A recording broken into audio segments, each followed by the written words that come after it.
not one, but two broken controllers trying to shoot this video. Hello humans, and welcome to Atlas Mega 10 Mondays. It's that time again when we discuss all things Atlas and all things Shin Megami Tensei and everything else in between in the Atlas universe. So sit back, relax, and let's see what we're going to talk about today in the Atlas Mega 10 universe. This show is intended for mature audiences only. Viewer discretion is advised. On today's episode... Hello humans, and welcome to another episode of Atlas Mega 10 Monday. That's right, I am the Generation X gamer, and I want to talk to you about Baroque. This is an idea for one of my subscribers, and I've been wanting to make this video for a long time. The hand feels better today, a little bit better. I've been wearing my sleeve, so I'm hoping that it takes care of the problem, but I don't know, guys. When I do have the pain, it's a little bit worse than usual. Anyway, guys, have you ever been in a dream to dark places of your mind? Dark places. Maybe it's not a nightmare, but it's like a creepy kind of dream where you see, I don't know, characters that you know are not human, right? Might be spirits, tortured souls. Well, that is what Baroque reminded me of when I first started playing it. You know, there's a lot of information on the game, right? I think what makes the experience different is how each of us experience the game, or what state of mind we're in, or what we like about a particular game. When I played this game, the way it's set up, the way they set this game up is sort of like when you are in a dream where you don't really know what's going on and you're just going through it almost like a spectator, right? But you know that you have to do whatever it is that you need to do in that dream. That basically is a setup of Baroque. And let me tell you, Baroque embodies the best parts of Atlas at that time. What makes Atlas such a great developer, or what has made them such a great developer in the past, is they were not afraid to take chances like many of them back in the day. The difference with Atlas is that they would really bring games that were art in so many ways, from music to the animations to the storytelling, you know. And because of that, usually when I play an Atlas game, I become very involved with the characters, with the storyline, which is not always the case, you know. And that's what really surprised me when I first started playing these games, because I'm usually a person that enjoys hack and slash. I don't care about the story, I don't care about I just want to kill. But not when it comes to Atlas. You know, there's something about these games. There's something about the stories that they choose to publish that really bring me in. And a lot of it has to do with the artwork. You know, the artwork is really important to me. I'm a very visual person, so they bring me in. Baroque has a style all its own. If you were to tell me that this is set in the Shin Megami Tensei universe, I wouldn't doubt it. You know, it just feels like that kind of dark experiment, you know, that dark place that they like to take you to in some of their games. Regardless, like I said, when I first started playing this game, what really hit me, the first thing that just joggled my brain, is when you're walking into the tower, the background. I've had that background in some of my dreams, you know, so it was like boom. But I had these dreams when I was like a teenager, you know what I'm saying? But they stuck with me. You know, there's dreams you always remember. You know, I had a dream about being rich once, and I never forgot that that dream. And I've had some dreams that were not nightmares, but they were creepy, they were mysterious, and that is what Baroque is. In many ways, those are the first impressions. The way the game sets up the story is you don't know a lot. You're trying to find out as you make your way into this universe that is completely an unknown to you, and it's full of characters that you know are tortured souls or tortured beings of some kind. Now, I don't want to spoil the story for you, but if you love Atlas games, if you love third-person dungeon crawling, if you will. And this is an action one.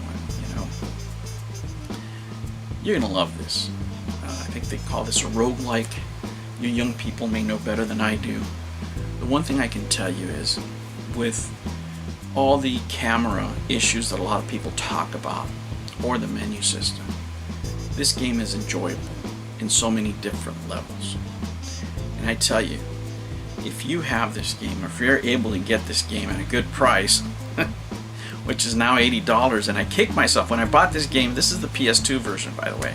When I bought this game, I could have bought the Wii version too, but I said I'll wait. I was concentrating on my PS2 collection, so I decided to wait like an idiot.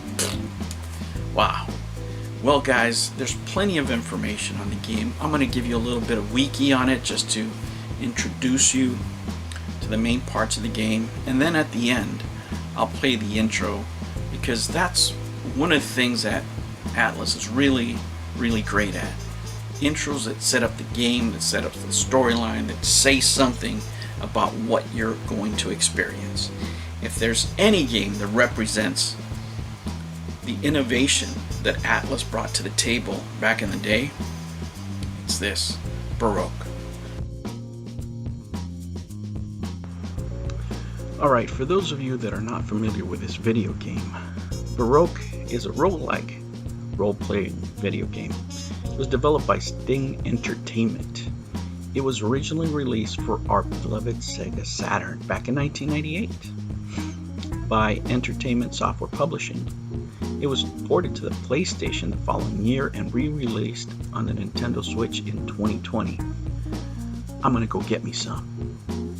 A remake for the PlayStation 2 and Wii was released in Japan by Sting Entertainment in 2007. It was also released overseas in 2008 from Atlus USA North America and Rising Star Games in Europe. This version was later released in iOS in 2012. Baroque is set in a post-apocalyptic world where an experiment led by a being called Archangel to understand the absolute God caused a devastating climate change, with surviving humans becoming physically twisted by manifestations of guilt. The protagonist is guided by Archangel through the Nero Tower to find the absolute God and fix the world. All versions of the game feature dungeon crawling through randomly generated floors of the Nero Tower, with death in the dungeon advancing the narrative. The original uses a first-person perspective, which the remake includes a third-person camera and adjustable difficulty levels. The game was conceived by Kazunari Yonimetsu, who was involved in multiple aspects of the design and created the narrative. Originally in production for the PC 9800 series, Yonimetsu's wish for 3D graphics resulted in the shifting to the Saturn. Its dark tone, a reaction to Yonimetsu's previous work, was influenced by the European cinema and film noir. The gameplay drew inspiration from Torneko no Daiboken, Funshigi no Dungeon. The music was composed by Masaharu Iwata, who blended the ambient noise and sound samples into the tracks. Baroque was supported with supplementary products, including a visual novel based on a promotional novella. The remake featured new staff, several changes, including redone character designs from Kenjiro Suzuki and replacement music by in-house composer Shingeki Hayashi. The game generally saw mixed reviews from critics. But what do critics know? Let's rely on the players better. In November of 2020, the game was re-released for the Switch. I'm going to leave you with the intro, the trailer, for that version, because it really captures the emotion of the game and the mystery that surrounds it. Alright guys, I'll catch you on the next one. Take care.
videos every Monday and Sunday. Thank you for joining me on another episode of the Gen X Gamer.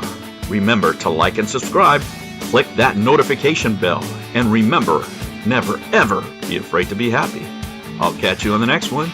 Take care.